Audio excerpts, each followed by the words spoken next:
أَشْرَكْتُمْ وَاللَّهُ بِمَا تَعْمَلُونَ بَصِيرٌ۔ وہی ہے جس نے آسمانوں اور زمین اور 6 دن میں پیدا کیا، پھر عرش پر جلوہ فرما ہوئے۔ وہ خوب جانتا ہے اس چیز کو جو زمین میں جائے اور اس سے نکلے، نیچے آئے اور پھر اس میں واپس جائے، اور جہاں کہیں تم ہو وہ تمہارے ساتھ ہے۔ اللہ تمہارے اعمال کو دیکھ رہا ہے۔ اسی طرح اللہ تعالیٰ سورہ ہود آیت 7 میں فرماتے ہیں، وَهُوَ الَّذِي خَلَقَ السَّمَاوَاتِ وَالْأَرْضَ فِي 6 أَيَّامٍ وَكَانَ عَرْشُهُ عَلَى الْمَاءِ۔ اور وہی تو ہے جس نے آسمان اور زمین کو 6 دن میں بنایا، اور اس وقت اس کا عرش پانی پر تھا۔ تمہارے لیے پیدا کرنے سے مقصود یہ ہے کہ وہ تم کو آزمائے، تاکہ تم میں عمل کے لحاظ سے کون بہتر، اور اگر تم ہو کہ تم لوگ مرنے کے بعد زندہ کر کے اٹھائے جاؤ گے تو کافر کہہ دیں گے یہ تو کھلا جادو ہے۔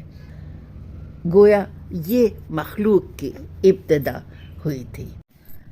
اللہ تعالیٰ کی زمین آسمان کی پیدائش سے 50,000 سال پہلے تمام مخلوقات کی تقدیریں لکھ دی تھیں، اور اس وقت اس کا عرش پانی پر تھا۔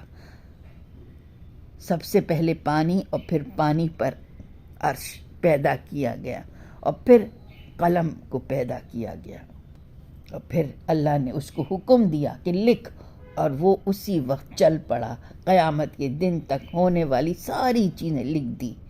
یہ اللہ تعالیٰ کا علم تھا۔ قلم نے اللہ تعالیٰ کے مطابق لوح محفوظ پر لکھ دیا گیا۔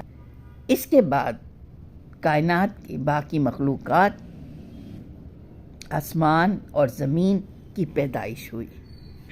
أخذ رسول الله صلى الله عليه وسلم بيدي فقال خلق الله عز وجل التربة يوم السبت وخلق فيها الجبال يوم الأحد وخلق الشجر يوم الاثنين وخلق المكروه يوم الثلاثاء وخلق النور يوم الأربعاء وبث فيها الدواب يوم الخميس وخلق آدم عليه السلام بعد العصر من يوم الجمعة في آخر الخلق في آخر ساعة من ساعات الجمعة فيما بين العصر إلى الليل۔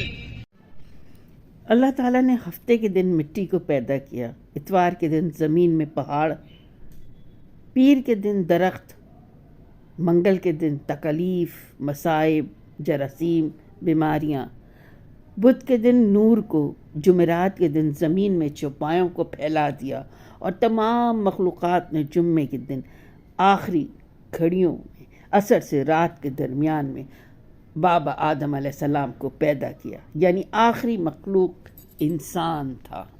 حضرت آدم علیہ السلام سب انسانوں کے باپ ہیں۔ انسانوں سے پہلے فرشتے اور جن پیدا ہو چکے تھے، اور آخری انسان پیدا ہوا۔ فرشتوں کا اصل ٹھکانہ آسمان ہے۔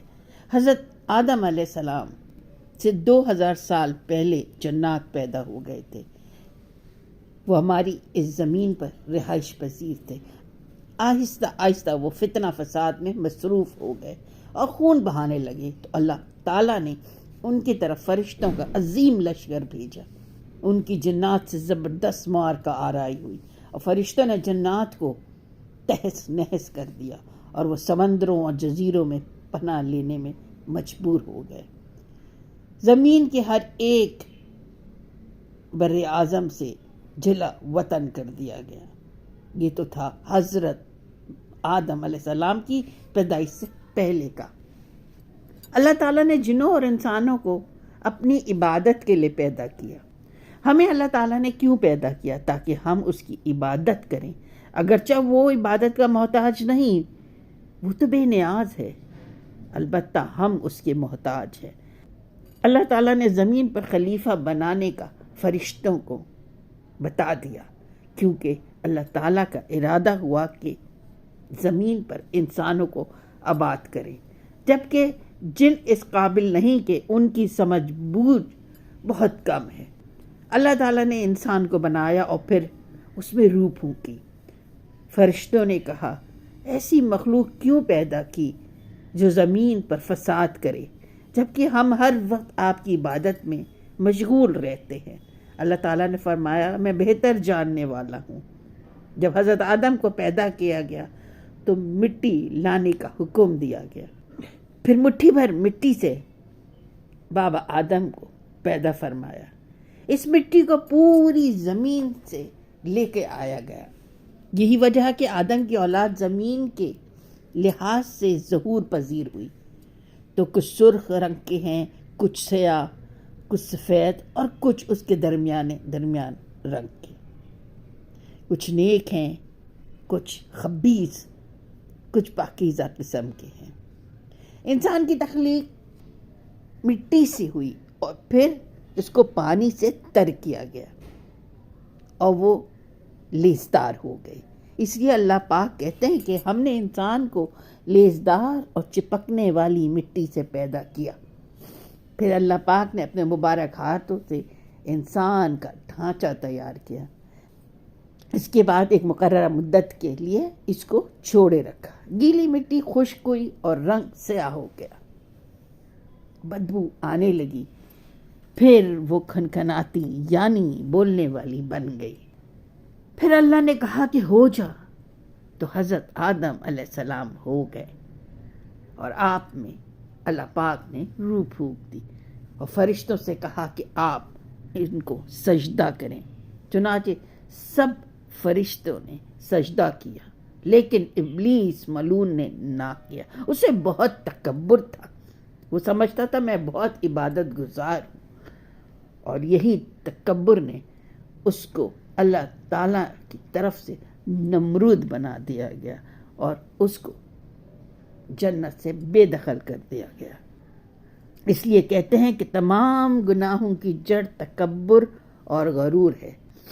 حضرت آدم کو عالم بنا کر پیدا کیا تھا، یعنی وہ جاہل نہیں تھے، ان کو ہر قسم کا علم تھا۔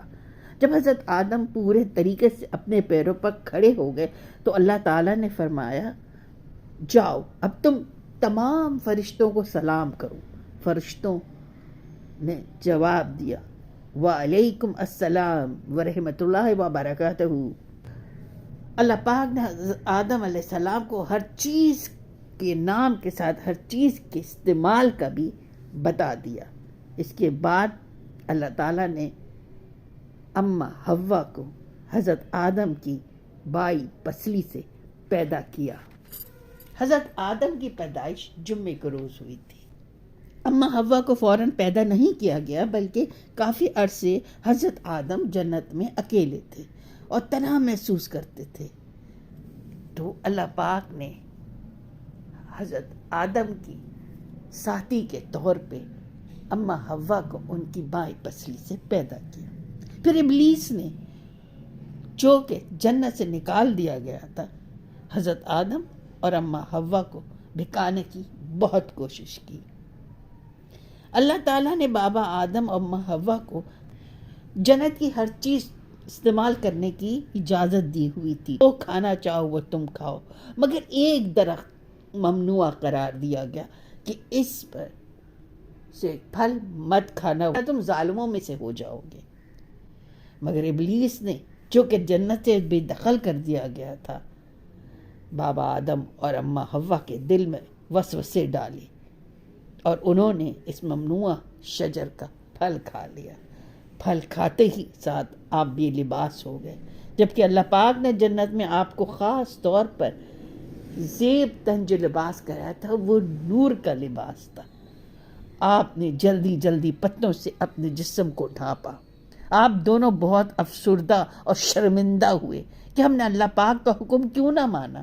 اللہ پاک نے آپ دونوں پر یہ نوازش کی کہ آپ کو جنت سے نیچے زمین پر بھیج دیا اور کہا کہ اب تم اپنے ہی آپس میں دشمن ہو گئے ہو۔ ہاں، جب میری طرف سے تم کو نیکی کا حکم ملے گا اور جو اس کو مانے گا وہ سرخرو ہو جائے گا۔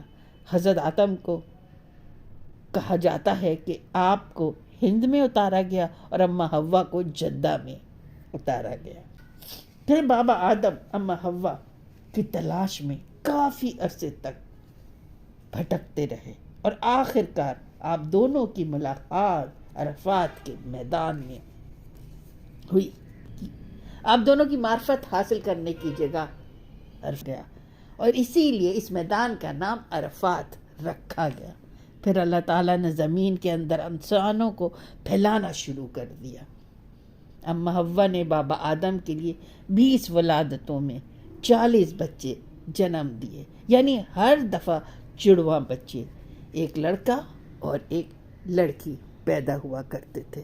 اس زمانے کا اصول یہ تھا کہ شرعی طور پہ جیسے اب تو جائز ہے نام محرم میں بہن بھائی، مگر اس وقت کیونکہ کوئی بھی ایسا نہیں تھا تو اس لیے بہن بھائیوں کی آپس میں شادی کرا دی جاتی تھی۔ ان بہن بھائیوں کی نہیں جیسے 2 ساتھ پیدا ہوں۔ قابیل جو سب سے پہلا بیٹا تھا اور اس کی بہن، حابیل جو دوسرا بیٹا تھا اور اس کی بہن، تو قابیل کی شادی حابیل کی بہن کے ساتھ طے کی گئی اور حابیل کی شادی قابیل کی بہن کے ساتھ طے کی گئی۔ حابیل کی بہن شکل و صورت میں کمتر تھی اور قابیل کی بہن شکل و صورت میں اچھی تھی۔ تو قابیل نے کہا، کیونکہ قابیل جو تھا وہ بڑا خودسرد تھا، بہت بد دماغ تھا، اور حابیل بہت نرم مزاج تھا، دونوں میں بڑا فرق تھا۔ قابیل نے ضد اڑا لی کہ میں نے تو اپنی ہی جو جنی بہن ہے اس سے شادی کرنی ہے، جو کہ ناممکن تھا۔ اس قصص الانبیاء کا یہ قصہ حضرت آدم کے بیٹوں قابیل اور حابیل کا انشاءاللہ ہم اگلی افطاری میں لے کر آئیں گے۔ تو جب تک کے لیے دیجیے مجھے اجازت۔ اللہ حافظ۔ پاکستان زندہ باد۔ رب کونین میرے دل کی دعائیں سن لی، میں ہوں بے چین میرے دل کی صدائیں سن لی، رب کونین میرے دل کی دعائیں سن لی۔ شان اعلیٰ ہے تیری مالک و مختار ہے تو، مجھ کو معلوم ہے دنیا کا مددگار ہے تو، میں ہوں محتاج مجھے علم کی دولت دے دے، اپنی انمول خزانے سے یہ نعمت دے دے، میں ہوں کمزور مجھے دولت ماں دے دے، ناتوا بندے سے بھی دین کی خدمت لے لے، جلوے حق سے میرے دل کو فیروزہ کر دے، نور اسلام کا چہرے پہ نمایاں کر دے، رب کونین میرے دل کی دعائیں سن لی، میں پریشان ہوں سرمایہ راحت دے دی، اپنی محبوب کی سچی محبت دے دی، جس کے صدقے میں دو عالم کو بنایا تو نے، میرے محبوب جس کہہ کے